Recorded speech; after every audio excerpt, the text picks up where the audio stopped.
Assalamualaikum warahmatullahi wabarakatuh. Alhamdulillah, kembali lagi. Semoga kita selalu dalam lindungan Allah Subhanahu wa Ta'ala dan diberkati segala aktivitas kita, dimudahkan segala urusan kita. Amin amin ya rabbal alamin. Salawat dan salam kita panjatkan kehadirat Nabi besar Muhammad sallallahu alaihi wasallam dengan mengucapkan Allahumma salli ala sayyidina Muhammad wa ala ali sayyidina Muhammad. Semoga dengan kita berselawat kita dinaungi syafaat hingga kiamat kiamah. Amin amin ya rabbal alamin.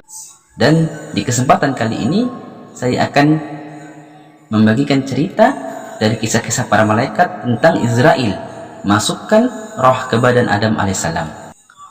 Jadi dijadikan pada tubuh Adam pada 9 rongga atau liang dan 7 buah liang di kepala dan 2 buah liang di bawah badan letaknya. 7 buah letaknya di kepala, 2 liang mata, 2 liang telinga, dan 2 liang hidung, dan sebuah liang mulut. Dan yang 2 macam di bawah, sebuah liang kemaluan dan liang dubur. Perlu diketahui, dijadikan pula 5 buah panca indera. Yang pertama, mata alat penglihatan. Dan yang kedua, hidung sebagai alat penciuman. Dan yang ketiga, telinga sebagai alat pendengaran. Yang keempat, mulut sebagai alat perasa manis, dan masih banyak lagi seperti asin, bahkan merasakan sesuatu. Dan yang kelima, anggota tubuh lainnya seperti kulit, telapak tangan untuk perasa, halus, kasar, dan sebagainya. Dan ketika Allah akan menjadikan Adam, tanah itu dicampuri air tawar, air masin, air hanyir, angin, dan api. Dan kemudian Allah resapkan nur kebenaran dalam diri Adam dengan berbagai macam sifat. Lalu tubuh Adam itu digenggam dengan genggaman Jabarut, kemudian diletakkan di dalam alam malakat atau alam malakut. Sesungguhnya tanah yang akan dijadikan tubuh Adam adalah tanah pilihan.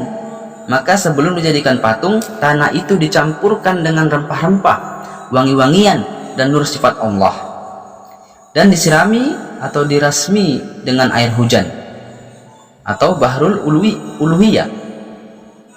Kemudian tubuh itu dibenamkan dengan air kudral izzanya, yaitu sifat atau jalan dan jamal.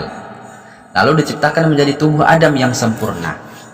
Jadi bagaimana Allah menciptakan proses penciptaan Nabi Adam?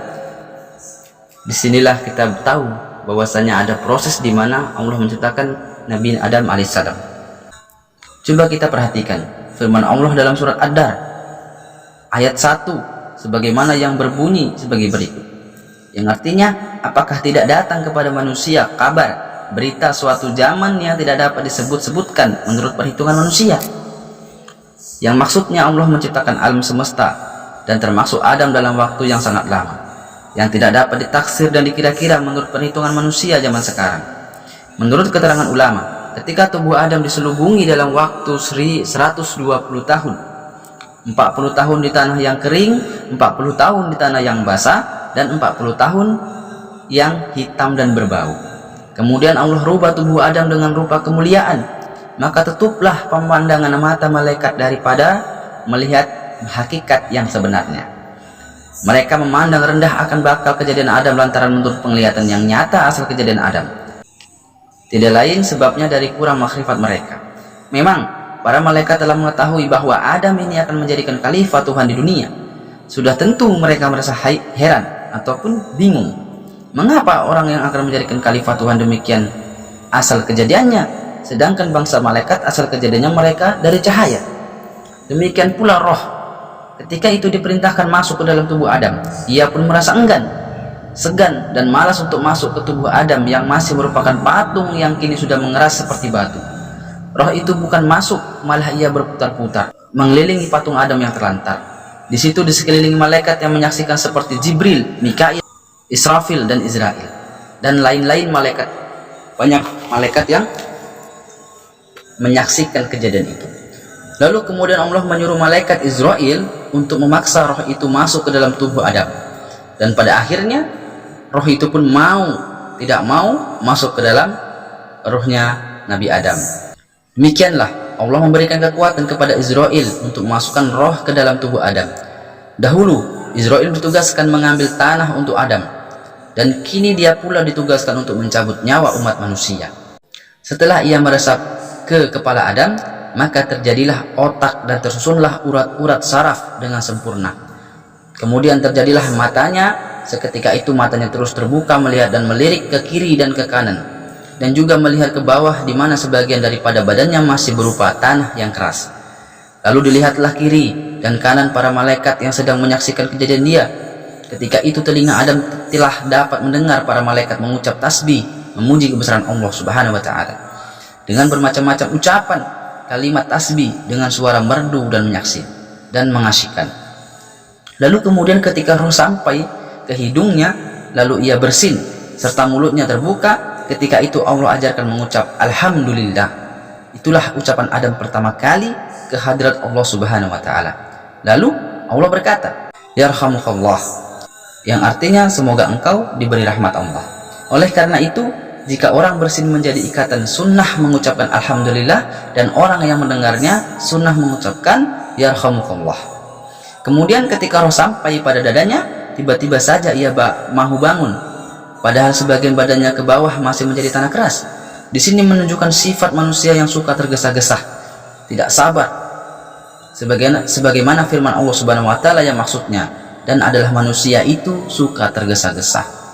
Maka ketika roh itu sampai di bagian perutnya, maka terjadilah susunan isi perut dengan sempurna. Maka seketika itu terasalah lapar. Kemudian terus roh itu meresap sampai ke seluruh tubuh Adam, tangan, kaki, lalu terjadi darah daging dan tulang berulang, urat-urat berkulit dengan sempurna, yang mana kulit itu kian lama kian bagus dan halus. Begitu pula lah proses kejadian-kejadian tubuh Nabi Adam alaihissalam. Menurut riwayat, ketika Adam masih berada di surga sangat baik sekali kulitnya, tidak seperti warna kulit kita sekarang ini, karena setelah Adam diturunkan ke dunia terjadilah perubahan warna kulitnya sebagai peringatan yang masih tertinggal warnanya hanya pada kuku manusia. Hal ini kita bisa lihat meskipun orang kulitnya hitam, tapi warna kukunya adalah sama, ialah putih kemerah-merahan. Suatu keterangan bahwa Nabi Adam alaihissalam dikenali dengan gelaran Abul Bashar atau bapak segala manusia, dan Nabi Muhammad SAW pula dengan gelaran Abul Ruh atau Abul Arwah atau bapak segala roh. Setelah kejadian Adam sempurna sebagai manusia, maka dialah merupakan jenis makhluk yang pertama sebagai manusia. Wajahnya cukup cantik. Semua malaikat merasa kagum melihat Adam yang begitu menawan. Mereka sama sekali tidak menyangka bahwa makhluk yang asalnya dari tanah kini kelihatan indah dan menawan. Kemudian Adam dipakaikan dengan pakaian kebesaran dari surga dengan mahkota yang ditatah intan berlian yang menambahkan lagi keagungannya sebagai seorang raja atau khalifah. Setelah itu Adam duduk di atas kursi keemasan yang bertahta permata sambil dikelilingi oleh para malaikat. Kemudian setelah Adam duduk di atas kursi itu, lalu dia diusung oleh 4 orang malaikat serta diiringi oleh ribuan malaikat untuk diperkenalkan kepada penghuni di langit yang pertama sehingga ke langit yang ke-7. Sampailah dia ke surga. Jadi menurut satu riwayat mengatakan bahwa Nabi Adam diarak oleh malaikat selama lebih kurang 100 tahun. Setelah itu barulah Adam dibawa ke surga, yang dimana tempat Adam bermula atau dijadikan. Awal tempat Nabi Adam dijadikan di surga. Kemudian datanglah Jibril membawa seekor kuda dari surga yang berwarna hijau muda serta bersayap. Baunya sangat harum serta dapat berkata seperti manusia. Di belakang kuda itu terdapat tempat duduk yang selesai. Mau Jibril memegang tali pemicu, Mikail duduk di sebelah kanan Adam, manakala Israfil pula duduk di sebelah kiri beliau. Diceritakan di mana saja Adam pergi, dia selalu mengucapkan Assalamualaikum, yang mana ia dijawab oleh setiap para malaikat dengan Waalaikumsalam. Alhamdulillah, semoga kisah malaikat yang singkat ini dapat menambah wawasan kita dalam mengenal sejarah-sejarah para malaikat, kisah-kisah para malaikat. Semoga bermanfaat. Assalamualaikum warahmatullahi wabarakatuh.